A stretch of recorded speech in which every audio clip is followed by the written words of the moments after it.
Who are the tight ends I've drafted the most this year? I'm going to give you my top 10. Also going to give you two players who are missing, and you might be like, why aren't these guys here? They're highly drafted players going in the first three rounds. So I'll discuss that as well. This is the 6 to 10 on the screen here. So you can stay tuned to my 1 to 5. A couple guys are late round picks, but the number 3 is a great young guy you can get in the mid rounds, who I think is going to potentially win you your league. So before I go into everything, please hit like, subscribe, comment below, share this video. Visit walterfootball.com for tons of content. We have updated sleepers lists, bust lists, cheat sheets, rankings, everything you need for your fantasy draft. We have picks against the spread. We have NFL mock drafts. We cover it. We grade every signing. We grade every trade. It's all at walterfootball.com, and it's all free. So come check us out. So these are the 6 to 10. And like I said, I'll get to the 1 to 5 in a little bit, but going from bottom to top, Mark Andrews is my number 10 most drafted tight end at 9% of my draft so far. And you guys, if you guys have listened to these videos, you know I've done like a ton of drafts. I've done 155 drafts so far. Mark Andrews is my number 10. I think he bounces back from last year. He had a slow start to 2024. He was coming up injury, and then he caught fire at the end. He became a touchdown machine, which, you know, you might see some touchdown regression, but I think that kind of counteracts with him being healthy all year. Also, he had just one of the worst games of his career, probably the worst game of his career in the playoffs, where he dropped a pass, he dropped the 2-point conversion, he fumbled 2 times. If I'm Andrews, I'm waking up every day and just looking at myself in the mirror saying, like, I can do better. So I think he's going to bounce back, have a great year. Also, Isaiah Likely's injured, so he's going to get a lot of targets. I like Mark Andrews a lot. The only reason I'm not drafting him more is because there's another tight end in the range where he's going, like 9th round or so, who I like a lot more, and you'll see him in the next slide. Number 9, George Kittle. So he's going in the round 4 range. I've talked about the round 4 dead zone. Round 4 is just so rough, except for non-quarterbacks, non-tight ends. Now we have Travion Henderson sneaking in the round 4, so that may change things a bit. But round 4, and I'll cover this in another video sometime soon.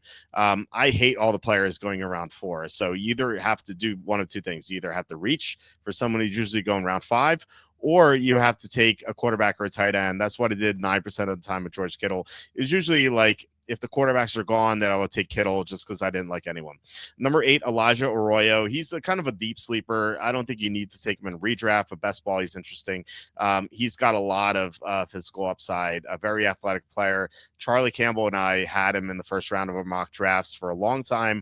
We ultimately moved into the second round because we heard there were some injury concerns with him, but it doesn't sound like those injury concerns are like permeated. Like he's been healthy in camp. He's looked great in training camp. There's a reason why they cut Noah Fant.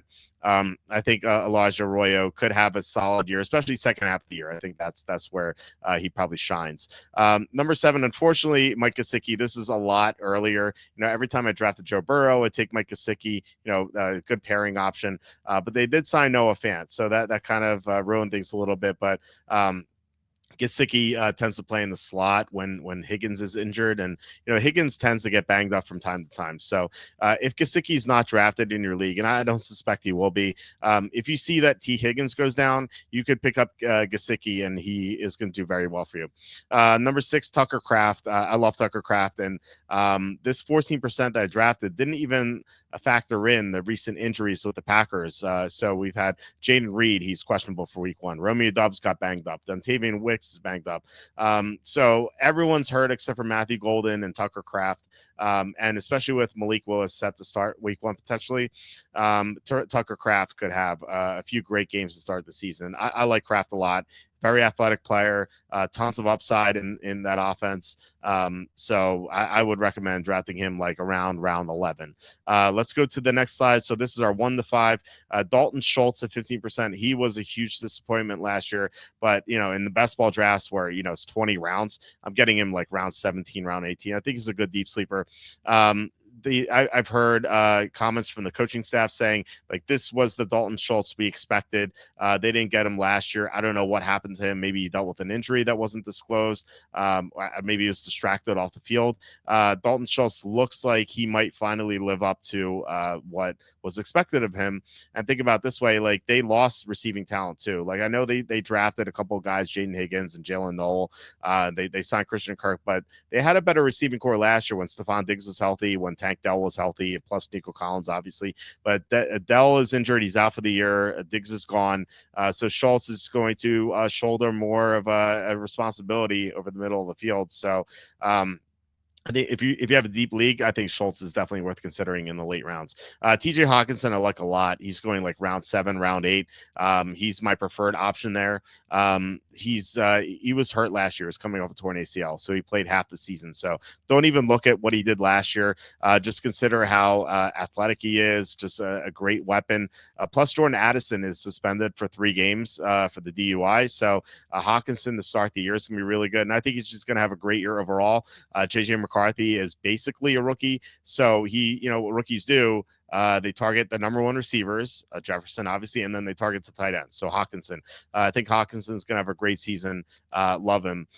Tyler Warren is the player I was discussing. This is why I'm not drafting players like Mark Andrews as much. Tyler Warren's going in the same range, like round 8, round 9. He is so athletic. He's such a great prospect coming out of Penn State. I think he could be the next the great tight ends we've seen. 2 years ago, we saw Sam Laporta go nuts. Last year was Brock Bowers. I don't think he's not as good as Brock Bowers, but I think he's definitely as good as Laporta, if not better. And in that offense, they have no number 1 receiver. Like Josh Downs is probably the default number 1 receiver, but he doesn't profile as such. Like Tyler Warren is going to get so many targets. You saw him if you didn't see him in the first preseason game, like he was getting all the targets from Anthony Richardson. I think Richardson's going to be locked in on him.